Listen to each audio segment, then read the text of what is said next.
माय माऊली नमस्कार.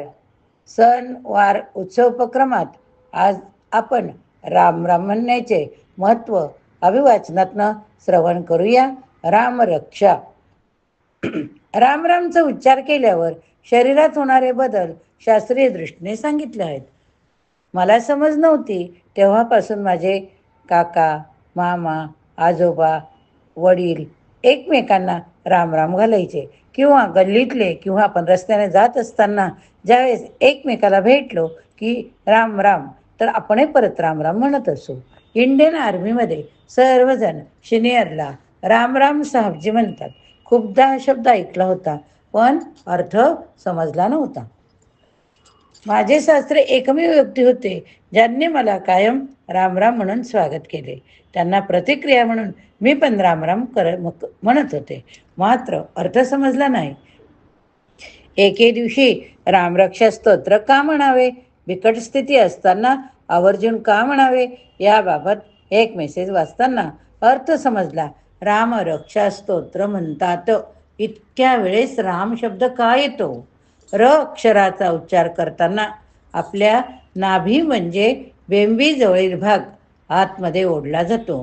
तो आत जातो तेव्हा आपले मणिपूर चक्र कार्यान्वित होते. हे चक्र नाभिस्थानाजवळ असते. याला 10 पाकळ्या असतात. सत्वगुणात्मक सृष्टीचे पालन करणारा विष्णू याची अधिष्ठात्री देवता आहे. शरीराचा मध्यबिंदू अर्थात गुरुत्व मध्य ह्याच चक्रात असतो.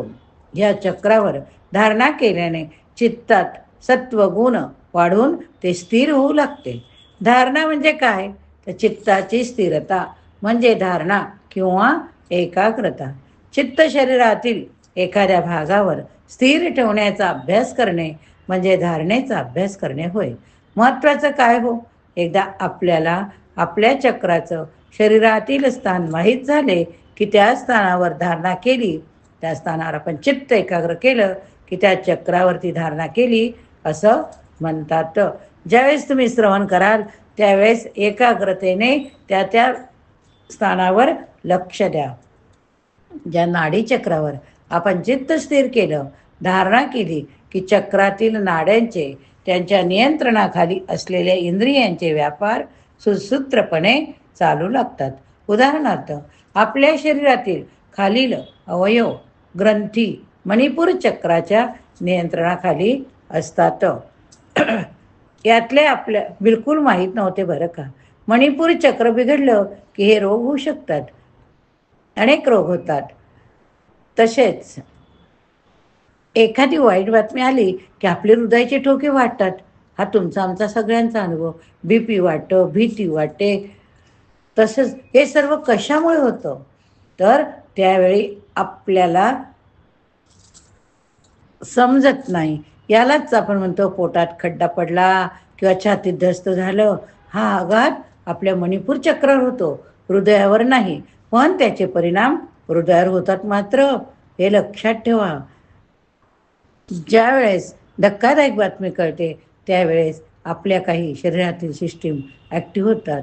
काही लोकांना लगेच युरिन पास होते, तर काही लोकांना तर लगेच संशास जावे लागते. असे होणे म्हणजे समजा की आपल्याला सिस्टीम्स व्यवस्थित काम करत आहेत.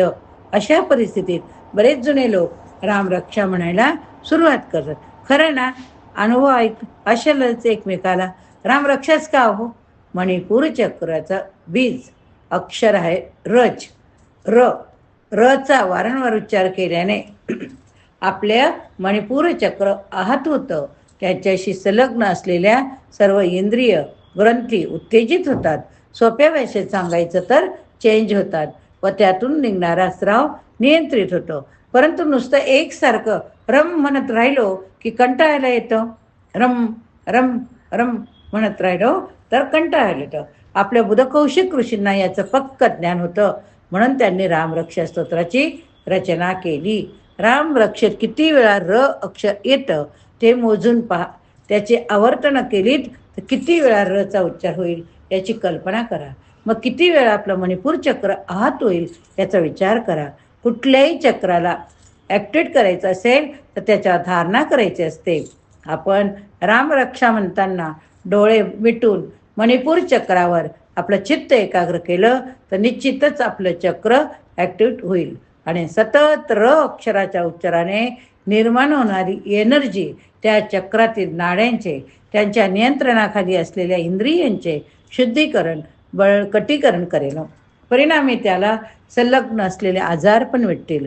म्हणून जुनी लोक म्हणजे आपलेच पूर्वज कुणी वारल्यानंतर त्याच्या अंत्यविधीला नेताना राम बोलो भाई राम, राम बोलो भाई राम म्हणायचे. का तर मनावरचा दबाव हलका व्हावा, आपले आणि समोरच्याचे आरोग्य राखण्यासाठी पुन्हा पुन्हा राम राम र र राम राम या अक्षराच्या उच्चाराने एकमेकांना राम राम घालायचे. आपण सुद्धा राखू शकतो.